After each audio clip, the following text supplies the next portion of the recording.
আসসালামু আলাইকুম ভাই, আপনাদের কটা খেজুর দেখাই। এই যে দেখেন, ছোটো গাছগুলো ছোটো, আবার গাছের নিচ দিয়ে চারা দিছে। এগুলো নিয়ে নিয়ে বেচবো বাংলাদেশের মাধ্যমে। যে এই চারাগুলো বাংলাদেশে টাকায় হবে ৩,৩৫০ টাকা, এখানে ১০০ রিয়াল ৮০ রিয়াল এরকম। এই যে এটা হলো নাল জাতের খেজুর, গাছের অভাব নয়। এই যে এই খেজুরটা দিয়া বানায় খুরমা। এটা ধুইয়া পরিষ্কার কইরা খুরমা বানায়। এটা গাছে পাকে, গাছে শুকায়। এই খেজুর দিয়া খুরমা বানায়, বুঝছেন? এই খেজুর দিয়ে বানায় খুরমা, শুকনা খেজুর।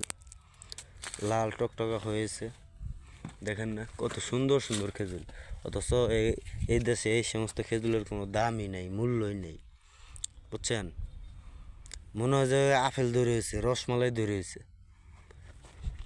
ঠিক আছে না ভাই? আমরা খেজুর বাগানে কাজ করি, তো আমরা সবই দেখি আমরা সব কিছুই। মনে করেন যে একটা গাছের মধ্যে না হলে কটা, ১ ২ ৩ ৪ ৫ ৬ ৭ ৮ ৯ ১০ ১১ ১২টা বাধা হচ্ছে, একটা বাধাও নষ্ট হয় না। এই যে এডি শুকাইতেছে, এডি মনে করেন যে আপনার এই মেডিসিন দিয়া ধুইয়া পরে এগুলো বাজারজাত করবে।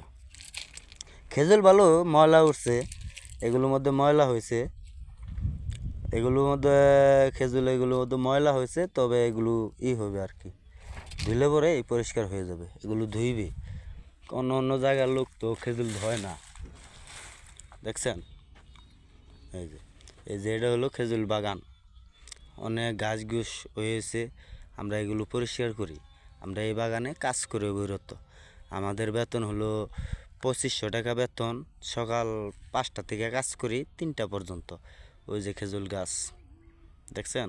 আর এইদিকে হলো পুরা মরুভূমি। এই যে এইদিকে হচ্ছে পুরা মরুভূমি, ওইদিকে পুরা মরুভূমি। আঙ্গু বাংলাদেশে ৩-৪টা বিমানবন্দর হবো। এখন যে শাহজালাল বিমানবন্দরটা আছে, ওইটার সমান ৩-৪টা বিমানবন্দর হবো। এই জায়গা পড়ে গেছে একটা মালিকেরই, ঠিক আছে? এক মালিকেরই। এগুলো লাগাবো সামনের বছর। এই যে গাছ টাছ, আমরা এই বাগানের কাজ শেষ করলে পরে এই বাগানে যে গাছ টাছ আছে এগুলো করে পরে মনে করেন যে সাপ টাপ করে খেজুর বাগান লাগাবো। ২৫,০০০ খেজুর গাছ চারা লাগাবো। এই যে আমাদের এই চারা, এগুলো তুইলাই ২৫,০০০ এগুলো তুলবে, তুইলা আবার ২৫,০০০ চারা লাগাইবে।